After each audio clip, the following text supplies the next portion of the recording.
Welcome to Movie to Beer, everybody. This is Dan Kaprisky bringing us in, and on this fabulous evening, we watched a wonderful film, and we had some wonderful co-hosts with us, and our wonderful friend. I'm Blake. I'm the Washington, D.C. expert. Well, you lived there, didn't you? Yeah, that's why I'm the expert. Lived there longer than you, Jimokes. I'm Aaron. I'm the treasure hunting expert. He is the treasure hunting expert, and thank you, Aaron, for joining us again tonight. Thank you for having me. Watched this film with Nicolas Cage.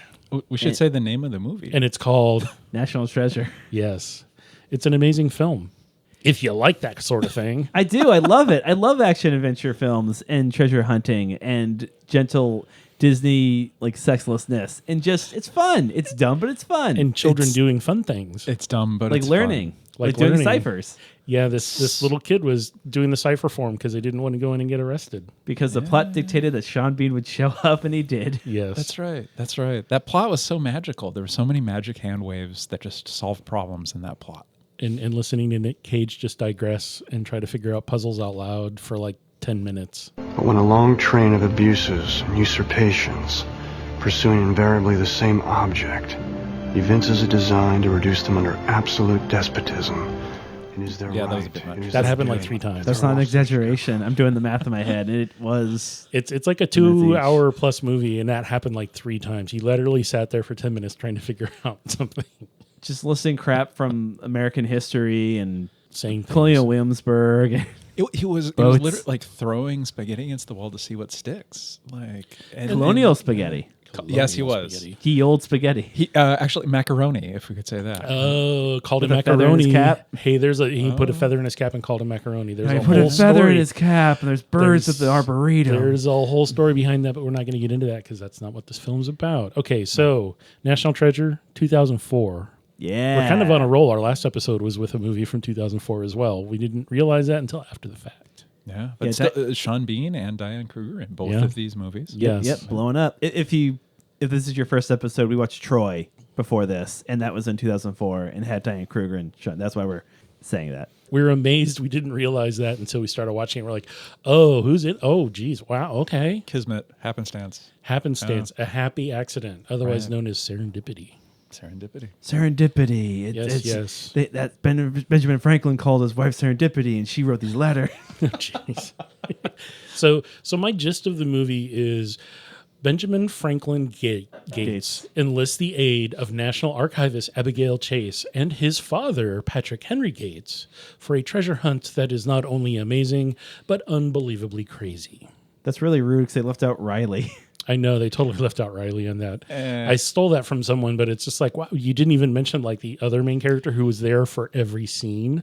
But that's messed up. The characters that were mentioned were all historians. This is a history lovers movie, and Riley is a computer dude. I know, but he did the security cameras. Yeah. That's more than computer. You got to know electronics. Okay, so he's general tech. And he drove a van, a big van. He drove a big van. That's also tech. It's internal combustion engine tech, but still tech. He was the getaway driver. He was the getaway driver. Jerry Bruckheimer, who's been known for making lots of big budget films. This was like a $100 million budget, and it made like 130 something mil domestic and 340 some gross internationally. Yeah. So he produced. John Turteltaub directed. Oh, okay.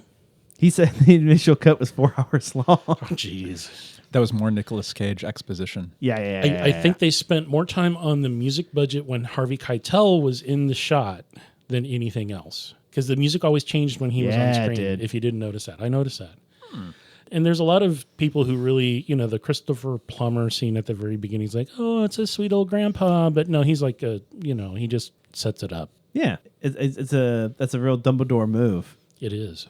Yeah, and if you've read, and I teased the guys, I was like, if you've seen or read, the Da Vinci Code by Dan Brown, it basically steals a lot of like the similarities in how to push the characters forward and searching for clues, because there's clues everywhere. Also incredible hair. And lots of good hair again, just like in Troy.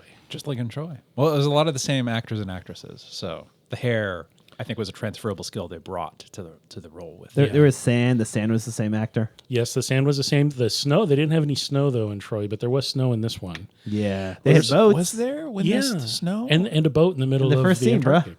The very opening portion. Well, they blew up that shit. They went hunting for a. Oh yeah, that's right. They went hunting for a U.S. naval vessel The Charlotte. The Charlotte out in the Antarctic because, there were, what did he say, hurricane type wind forces and things that would have blown it way north. Yeah. And then melted and remelted the ice and moved the ship Yes. around, which Riley, the general tech expert, created a model and figured out where that ship was going to be. And he was right. He He did metal detecting and they found it and then they blew it up. They did. Well, that was because Sean Bean was bad again. I was mentioning Who could have known? Who could have known that Sean Bean Dan was knew. secretly Dan a said it con over man? and I over. secretly and called it at the international beginning. criminal? Yeah, I mean, it's all about the blonde hair. When he doesn't have blonde hair, he's not a criminal. His blonde hair did creep me out in this movie a little bit. I'm used to him having Ned Stark hair or no Yeah. hair at all. Did he have blonde hair in Lord of the Rings? Yes, and he was also, he ended up sort of Why don't- being not really a bad guy, but he was kind of a bad He guy. But that became was a he was a dark enough turd. He was a blonde. turd. It was a dark enough blonde that he wasn't strictly evil. If we're using the Sean Bean hair color index for good versus evil, I feel like in Lord of the Rings he was kind of a neutral. Neutral. And then in like Game of Thrones, he was definitely a good guy Yeah. because he got dark his hair. head cut off. Yeah. Well, see, I only knew about the whole he can't live in anything he's cast in. For a while, he died in every single thing he was in. Well, he didn't die in this. He just Well, went to yeah, I jail. know, but apparently the internet says he dies a lot. He does die a lot. He's been in like 100 and some things. Good And for him. I was like trying to look at the filmography and stuff, and it's like a ton of shows, a ton of movies. Yep. The man is a good actor. I applaud him for his ability to be a good bad guy. He's a great actor. He is. Yeah. Believable without the accent and with the accent. Mm-hmm. As we get back into accents. Yeah, Saxon, German, something or other. So Yes. what was Ian's motivation for wanting the treasure? Is it Money. just like I'm rich I'm and rich and I want evil more money? and I want even more? Yes. Yeah. And that's it. That's it. Because And probably recognition. Go, I'm the richest man who found treasure. Yeah. I mean, like that's kind if of he an was assumed. if he was bald, we could call him Bezos. Yeah. right. So like this is a precursor to the modern, incredibly the giga wealthy. The 57 billionaires that exist in the United States. you- Yes. We followed the patterns of the film, and it led to the Oh, Joe, the here we go. clues led to now. We missed the clues, guys. They did. The clues all left. It and predicted led the us here. future. It was a message from the past predicting the future. From I can't handle hyperfixating on this. I won't get any sleep. no, the Masons or the aliens were trying to communicate to The us. Masonlins. Would you say, Aaron, the aliens? Because they had nice Home Depot nails and the ancient architecture, the ancient Yeah. wood. Yeah, the aliens did it. The nail, yeah, and they said that. They actually said, "Well, they built the pyramids, and then they built, and who did it?" Well, The I aliens. picture the aliens beam down and just Home Depot style, just hammer a nail, just like montage. I imagine it was like they come bearing gifts, and it's just boxes of nails. What is this? What do I do with this? I don't know what this is. You'll understand when the time is right. Yes, and that's then- exactly it. And then Benjamin Franklin slept with one. Yes, he did. I swear to God, those two were just going to have sex on the freaking Declaration There's of a- Independence a few times. I forgot how bad it was when they get to revealing the cipher on the back of the map, and the two of them just lightly blow next to each other. Like, come on! And they're giving each other that winky, nudge look. Right, and that's all it took. That's all it Yeah. took for those characters. Then all of a sudden, now they're connected. we Yes. need more. We need more lemons. We need more heat. I need another beer. Yes, we do. And it's a Disney film, so of course it's completely. This is as PG as you It's can get. clean. It's clean, man. It's they shoot at people, but I don't think they actually shoot anyone. They Dude shoot the gets shot with a Declaration. That was taser. pretty awesome. They did. They shot at the Declaration. Maybe that's why they're all such bad shots. Maybe they can't hit any of the other they can't shoot another character to maintain the PG rating. Because if there's blood, maybe it has to be PG-13 or R. Is this a PG-13 movie? I don't know, but I know the Dark Knight got PG-13, even though there's scenes of violence, but there's not a single drop of blood. There's violent imagery. So in National Treasure, I don't think there's any swear words. I don't Nope. think there's blood when Nicolas Cage punctures his own thumb. Yeah, that's it. That's less violent and more cool. That is kind of cool. Also, cutting your thumb's really dangerous, right? Isn't it just pulse harder? Yeah. But I think the people that pay attention to ratings would be concerned about setting a bad model or precedent for children. This was a PG film. It was a Wow. This was a PG film. I love it. They worked hard to maintain that rating, I think, because Yes, that's they why did. none of the guns ever actually worked well enough to And hit they somebody. couldn't hit anyone. There was like shooting and like bullets weren't even ricocheting. And they just like shot and nothing happened. It's like they're shooting blanks. Yay. Well, so I was talking to Blake before we started recording here, and I was just saying, like, this movie reminds me of, like, there's a certain breed of dog that's just stupid and happy and fun.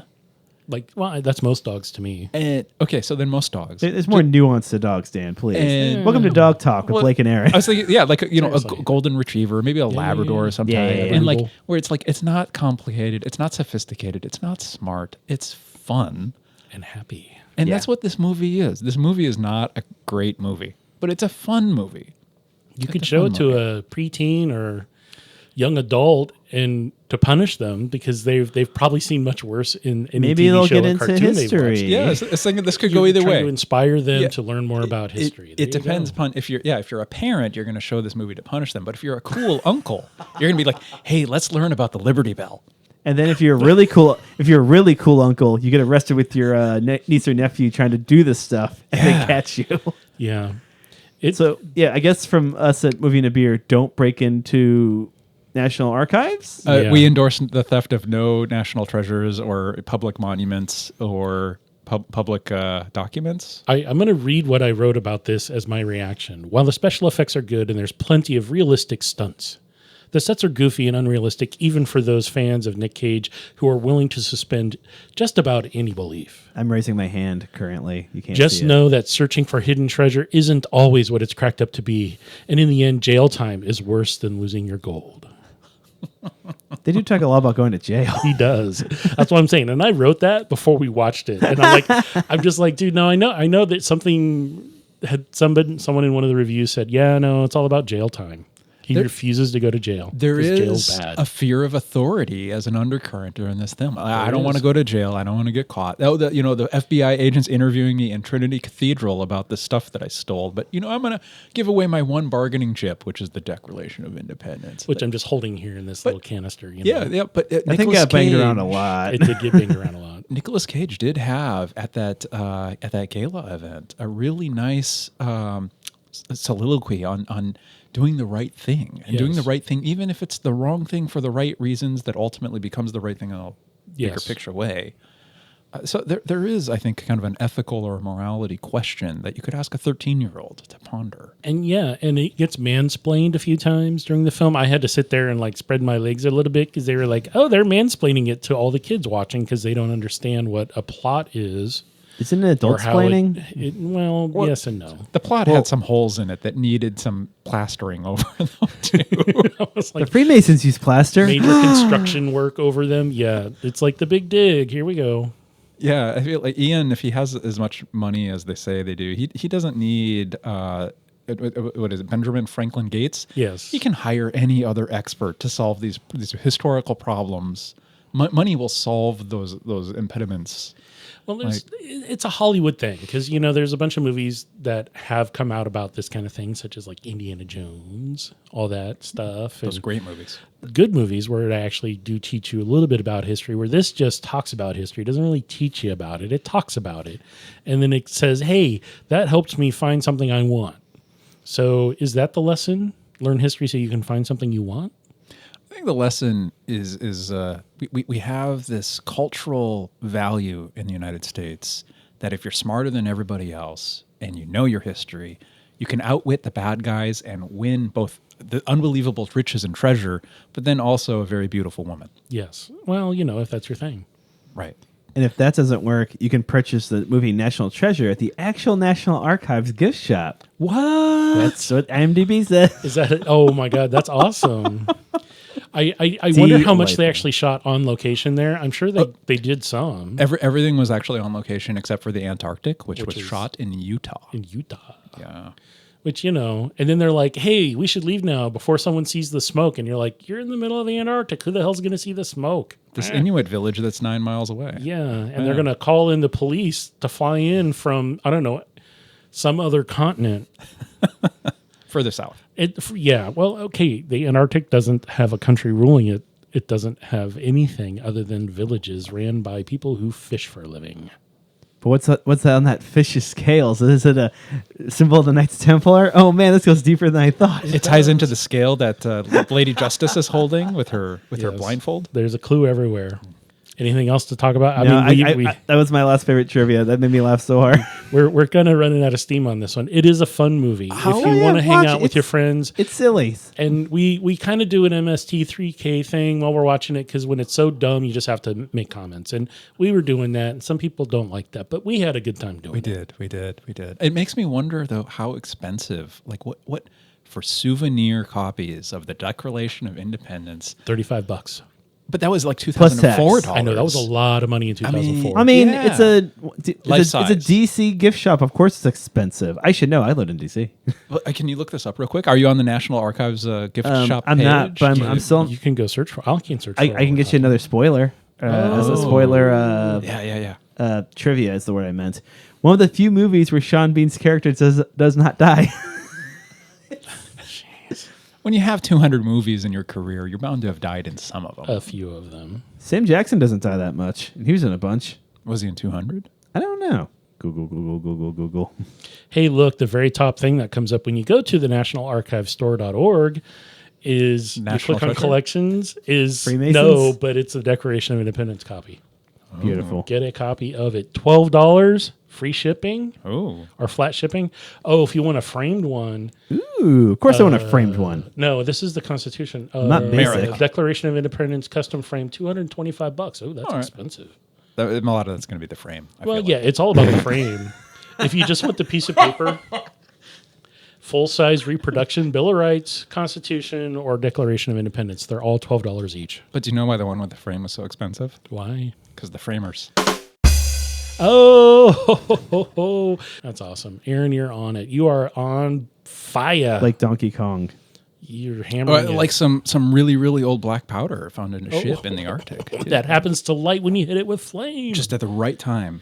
And it was amazing because you were right. Like we were sitting there saying they walk into this ship that's just barely under the surface of the snow. And we're like, why wouldn't that be full of ice? It should have been full of ice. That doesn't make Snow any and ice sense. would have blown in there in 200 years. Yeah. And also, every barrel that they broke open was black powder. Like they didn't Yes. have fresh water that would frozen, or they didn't have like hardtack. Like these people weren't eating. There wasn't like spare wool. That's why they're all blankets. dead, because they were eating gunpowder. Actually, good point. They would have eaten all the Yeah, hardtack. and they did. Oh, okay. So there were, for those people who do have children who get scared easy, a few scenes of skeletons, like that scene in the ship, and then one that fell out of the casket that they took out of the crypt to go into where the treasure is. That's a little scary. So for a little kid, it's scary. That's a fair warning. And then also too, like full disclosure, to be totally vulnerable, I did find Sean Bean's hair to be kind of scary. It was myself, very too. scary. It was a It little was greasy glorious. looking. I don't know what's going on. He needs to wash that hair though. Oh. He's too busy chasing Ben Gates across the Yes, globe he and then is. the East Coast. Does every academic in the they have three names? Because there's like Benjamin Franklin Gates, and Well, then what's his dad's name? Like John Voight Gates. John Voight Gates. I don't remember. Well, apparently they Midnight Cowboy Gates. It was Patrick Henry Gates. I'll have you Anaconda know. Gates. And Abigail Chase. I don't know if she had a middle name, but that was her name, Abigail Chase. Maybe her Ben- first name was Doctor. Yes, Dr. Benja- Abigail Chase. It's like, that, PhD. it's like that joke from Doctor Strange. It's Mr. Doctor. Mr. Doctor, it's strange. Who am I to judge? Yes, exactly. No, I think we should get to the beers. Oh, 'cause- didn't we have our? We're going to thumb up and thumb down this one? All Oh, right. I'm thumbing upping hard, man. I love this movie. All right. Yeah, I I think don't care how silly it is. I love it. As a fun, we're going to hang out and have a couple beers. Sure. There's worse things you could watch out there. Three silly thumbs up, but I read a little bit about this before watching it, and Roger Ebert's his take on it was the Monty Python remake wouldn't have to change the dialogue at all. Correct. No, that's fair. That's very fair. There's a lot of lines that work, and there's other lines that do not make any sense. Right. They tried to push the one-liners a little too hard. Right. Do you know what the preservation room is for? Delicious jams and jellies. But if you think of it as a heist film or as like a funny escapade, like it's thumbs up for me too. Definitely. Okay. So we're going to take a short break of a few seconds and come right back and talk about some beers. All right. Thanks for hanging in there, everybody. This is Dan bringing us back in. And on this episode of Moving to Beer, we are talking about the film National Treasure. You Got It. And we had a couple of really interesting beers. we knew what we were going to watch before we went and bought the beers. We did have a bunch of beers in our beer fridge, but we're just like, You had a lot of beers in your beer fridge. Screw it, let's buy something else, because I didn't know if anything would really go with this. I was like, Nick Cage actually speaking more than 3 lines in a movie, because anything that he puts out recently, this is from 2004, and like all his new stuff is like 3 lines and that's it. Yeah, he used to talk a bunch, like in Raising Arizona and Leaving Las Vegas. I think he just got, like, he can't remember his lines or something now. I think he's just making artistic choices. He's always made big choices, and they either work or don't. And yeah, he gets paid regardless if they work or not. It doesn't matter to him. Well, he gets paid more if they make more, but yeah. Yeah, and he was making movies just to pay off his, I think, debts. I forget. He bought a castle or something. Yeah. He's a character. He's a fun guy. So we gave 3 silly fun thumbs up to this somewhat interesting and historical based, but not really historical film called National Treasure. And we had a couple of, one being local and one not so local beers. Seismic IPA was the first one from Ascendant Beer Company. And so Ascendant, it's been around for a while. They have a very small tap room and restaurant that's in Old Town in downtown Portland over by the Chinese Garden. Ooh, I know where that is. Yep. I've been by there once or twice. It's 412 Northwest 5th. And I've been there a number of times over the years, like maybe once or twice a year, just to see what they have, because they always have interesting stuff. The head brewer who founded it before it was called Ascendant Brewing, moved on to create Zeugelhaus, which is a German beer company out on the east side of Portland. Really cool guy. I've talked to him before. But Ascendant, they're doing really solid recipes. They're not doing anything crazy, and we're drinking the Seismic IPA. This is a 6.6%, 60 IBU. I had this on draft on site. I had not gotten it in a can before, and they had it at Fred Meyer, and I was like, I think I really want to try that out, because we're watching this great movie that has a lot of architectural references and building and old stuff, and Nick Cage's eyebrows. Nick Cage's eyebrows, one being raised a lot and the other not. There's architecture in that for sure. This can is this bright orange and darker bluish color. I love the can. It's a very cool design. Some really interesting bridge kind of things, and it's just really interesting. Do you recall how you liked it on draft, and can you say how it compares to canned? I want to say it's real similar. That's good. I don't remember it being as dank as this, but this is pretty dank as far as like the hop profile is rounded. It's not super sharp and hit you upside the head like the other beer we're going to talk about here in a minute. It's Mosaic, Amarillo, and Simcoe, which are 3 traditional West Coast hops. It's going to give you that kind of citrus, funky, not funky, but I guess you would say dank, if people know what dank tastes like. It's kind of a wet hop, wet vegetal, raw, in your face. Vegetal, like I was getting, like I smelled it a little bit before I even tried it. And I smelled a lot of hop, but when I was drinking it, that hop wasn't overpowering. It's not. It's got a nice medium body. Yeah, I quite liked the Seismic. It was nice. Yeah. They have a nice description of it on the can too. So yeah, definitely check this beer out if you can find it. Totally. I think all 3 of us really like this one. Yeah. Yeah, good stuff. Similar silly thumbs up for this adventure of a beer. Yes, the adventure of a beer. Easy and fun, not complicated. Exactly. Easy and fun. I would say if you're an IPA fan, not super dry, medium bodied, enough hop to hold your attention, but nice to go with the film that has some interesting things going on as well. Yeah. And the second beer that we tried was Eagle Cap IPA from Terminal Gravity Brewing. And we've done a Terminal Gravity beer before. This one, so Terminal Gravity is out of Enterprise, Oregon. So kind of southeast of Portland a bit. This is an IPA that I have had before. It's been a while, though. I don't think I've had this one before today. I've had other Terminal Gravity. I generally like their stuff. Their main beer that they have that they were known for and have been making as a core beer for many, many years is Terminal Gravity IPA, TG IPA. It's a 6.1% ABV, 81 IBU, a bit more bitter than this other one as far as the acidicness, the forwardness of the hop. It's got a lot of Citra hops in it, which is going to give you that kind of really hard edge. I use citrus in a few of the beers that I've made, and it is a very, very sharp hop profile. If you're a hop head, you'll love it. If you're not a hop head, it's kind of hard because it's also going to give you, along the citrus notes, it's going to give you kind of orange and grapefruit spiciness. I feel like I got spicy. I didn't connect any citrus to it, though. Yeah, likewise. I wasn't getting as much of the citrus. It's quite possible that the cans were biddled. I don't have the can. I'm sorry, directly they in were front of me. whittled? You have to. All right, we talked about this last episode. Check the born on date of your beer. It's on the bottom of the can or near the bottom of the can usually. This on the can butt. On the can butt. And this one, I can't tell because it's all kind of goofy. But yes, it'll say when it was canned. No, wait. And typically they're not going to. I really can't remember. Is biddle like the bottom part of the can? Is that what that's called? No. The biddle? This says canned on 11/11/2021. So this Ascendant beer is not that old. As I spill. I'm fired. You poured one out for your homies, the forefathers, the Freemasons, the Yes, definitely. giant zombie George Washington I referenced. So because it was a little sharper, it didn't quite go as well as the first one, which was a little bit thinner and nicer. Yeah, and clean. As far as beers and what you might want to drink with this film, Something easy, something light. We say that a lot. Find something easy and light. If you just have what's in your refrigerator, grab that. But if you can seek this beer out, we actually really enjoyed this beer. And thank you, Nick Cage, for making a movie that we can enjoy with this beer. I will say for the second one, the Terminal Beer, if you want to do a Nick Cage movie, I'm thinking Raising Arizona. That's weird enough. It's off the wall enough. I feel like it would match with that bitter kick. Yeah, bitter sharpness. That this guy just trying to take one of 7 kids. So they got enough kids. They'll be all right. Something like that. God, I love Raising Arizona. Good film. All right. So we have an opportunity to say, hey, what was our favorite quote? I wrote a few down, but what was your favorite quote from the film? My favorite quote from the experience was from our friend Aaron, who at a certain point just kept going, "Shut up, Riley."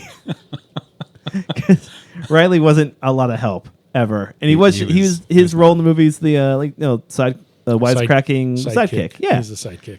Which is annoying when you have every other character having these theories and pitching history and having Disney level back and forth, and Riley just kind of stand out. It was definitely they were trying to go for complementary strengths, and Riley was. It was great with every technical problem they threw at him. You're hacking into the video feed, at the National Archives, following the GPS on a phone. Yeah, and then then he also didn't know when to shut up in front of the villain. He's really smart, but he was also not smart. No street smarts. Yeah. And Nick Cage actually said towards the beginning of it, "Do we want to take you back to that windowless cubicle we found you in?" And literally, that's probably true too. I mean, yeah. That tracks. It does. So that's my favorite line, is Aaron saying, "Shut up, Riley." Shut up, Riley. I think mine was the cashier in the gift shop, and I can't quite remember if the exact line was, "Are you going to pay for that?" Are you trying to steal that? Are you trying to steal that? And that was the first thing she said, and he's gave her that one eyebrow raised. What? Right. He sells the reaction. Nicolas Cage does sell the reaction. He does. Because, of course, it's he's trying to steal The Declaration of Independence. Yes. But who knew it would only be the $35 copy? Yes. Plus tax. Plus tax. And then the question is, where was it? Because he had picked that up. She saw him pick it up out of the thing that said $35 for a copy. Yeah. And he had it sitting there. He was like, "I can walk out with this." And she's like, "No, you're going to pay for that." Because he bought a copy and gave that to Sean Bean's character as part of the decoy What? plot. Switcheroo. Where was he hiding the original? In his hair. Down his pant leg. No, he had already made it to his van by that point. He threw the legitimate one in the van and had the spare. It sweaty. He's getting that sweat on it. He was able to give that's why they could see that's to how they could Dr. see Abigail, and Dr. Abigail. They got enough heat to make it sweat. It was really hot. It was really hot, and that's how the ink showed up. That's on the X-rated version of how they find all the secrets. It's all very naughty. All very, very naughty. What about you, Dan? What's your favorite line? I'm going to steal the Declaration of Independence. Attaboy. I'm going to steal the Declaration of Independence. Because, he has to explain the plot. Because there's little kids watching, and, it's a PG film. Right. Apparently it was under Touchstone until the ratings board decreed PG. And all right, I'll put it under Walt Disney. It's fine.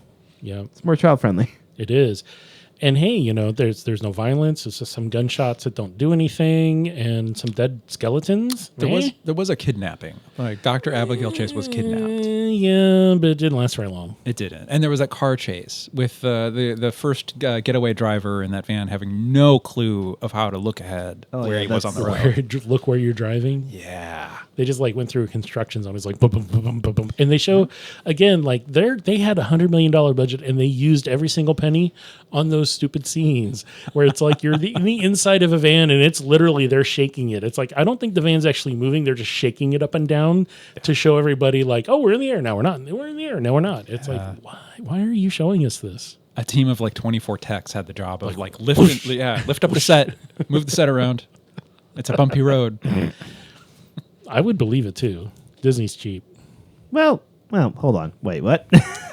You almost got me to defend a multi-billion-dollar company. How dare you? I know. Please don't come after us. We're criticizing. So far as I bring know, it, mouse. None of us are shareholders of Disney Corporation, and we can neither promote nor I don't know, not promote.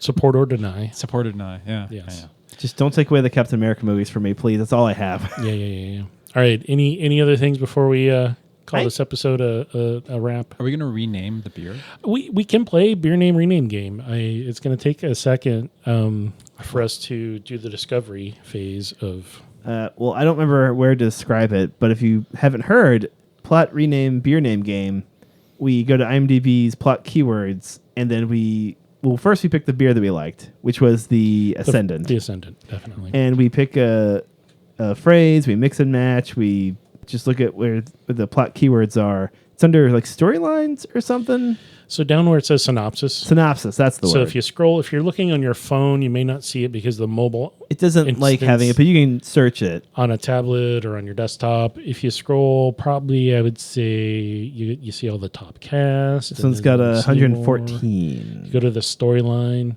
Yep. And it'll show you some words that have circles around them, and then you click on the one that has numbers. What we do is, again, we pick a beer that we liked out of the ones we had, and then we rename it based on the keywords. And you can use any combination thereof. You can combine them, reorder them, whatever. Aaron, you're smiling over there. Oh, I am. You can't see that on the podcast. I've got a smile. I've had a smile this whole episode. Yeah, he's been smiling ear to ear. So what is all right? We're going to let you go first because I'm scrolling through trying to be inspired here. Well, I can filibuster for a second to give you. No. No, go ahead. I'll just. Well, I was going to rename this beer Illuminati. Yeah, I just saw that. I was going to use that too, so I'm going to come up with something else. Oh, I got something better. Now I'm glad I went first. Go for it. Oh no! I lost the word. Uh-oh. Wait, no! You have to follow the clues to find the word. Yeah, you do have to follow the clues. Oh, I clicked this scam ad, and I got Templar pop-ups all over my iPad. Oh, geez. Now they're tracking. Oh, no, here it is. Bulletproof gunpowder.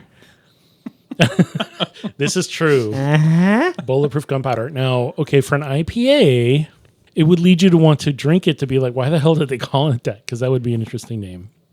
And mine's... I'm liking it. Mine is part of duology. Ooh. Using a word no one knows what the hell it means. Wait, what does part mean? I don't know. I don't get the... I'm sad that you guys didn't laugh at that, but that's okay. Why is attic a plot keyword? Because the little boy in the very interesting when he meets Grandpa. Well, they go up into an attic, yes. Okay. Right. Everything else makes sense. Yeah, all right. So I'm going to vote for the one that I was going to use that Aaron stole. Illuminati? So we're going to do the Illuminati. Wait, did I steal the thing that you were planning to steal? I just stole it in you front stole of everybody it from me in front of everybody. Before you could steal it? Yes, before I could steal it. So, Aaron, does that make you the Annie because your hair is longer? Yes, it does. Wait a second. You're the Nick Cage of our podcast. Oh, my God. But Dan has all the money, so I'm confused. No. Oh, no, I'm the Riley. Oh, no. That's probably the one thing we can agree on. Oh, my feelings. Sorry, Riley. I was hoping to be the Abigail Chase. You need to sound vaguely German for that. Yes. I want to be the Abigail Chase. I want to be a... Nope. No, that doesn't Hold on, I almost work. got it. And I just start speaking the Scottish brogue. So Diane Kruger is like German. She grew up in Germany, was a German language speaker originally. I think English is a second language for her. I wonder if they wrote her character to have a German Saxon background just to make the Because of accent, the accent easier. easier? Yeah. Again, we're talking, they made no effort to hide any accents of any of the people, including the bad guy. So Sean Bean's character does speak with like, I don't know, like a Scottish accent a little bit, kind of. North Englishy kind of thingy. And then the guys, his hired muscles, like the bald guy, speaks with a really present British accent. Mm-hmm. And I'm just like, okay, so they're not Americans. What the hell do they care about the Declaration of Independence? Some of those other, Eastern Europeans. he's- Hey, we're a nation of immigrants. Yes. All accents We are love welcome in the United States We of love America. all. We love everyone. It says Yeah. that in invisible ink on the back of the Declaration of Independence. No, Aaron. It says a bunch of numbers. A bunch of numbers. Didn't you watch the same documentary I was watching? Oh, geez. Here we go. Good stuff. I learned so much about history today. We did. We all learned about history and what beers to drink while you're watching history unfold before your very eyes. And please, folks, do never, ever jump off of a battleship in the Hudson River, because that's like a 5-story fall and you break every bone in your body. Not to be Also, busting out Mr. Cage, but dude, seriously. Also, those bad guys will get you and make you give up the glasses or whatever it was. I wasn't paying attention. They might not have a diver waiting under that water With a little scuba torpedo thingy with a propeller, so they can get away from the boats and here's some oxygen. Like he can see anything. He broke every bone in his body, and he has no oxygen in his body because he just hit concrete going. Yeah. Kids, make sure you have parental supervision before you try. It only takes 3 stories to get to terminal velocity. So unless he's flailing and trying to slow himself it's a down. beer. Everybody drink. Yay! All right, Dan K, the Science Gay, is here to support and help everyone understand the science of these poorly written movies. I think we're done with our episode. We're going to close it out here with all the opinions expressed during the taping of this episode are those of the hosts. And if you don't hydrate, you dehydrate the Freemasons. yeah, you do. The Masons are going to come after you. Yeah, they'll come back from the grave. The Masons They're and the Masons chicken FBI. twist. All right. So thanks for hanging in there and listening, everybody. It's a little bit of a long episode, but that's okay. We had fun talking, and thank you for listening. And this is Dan signing out. Blake says bye. This is Aaron saying thanks for listening.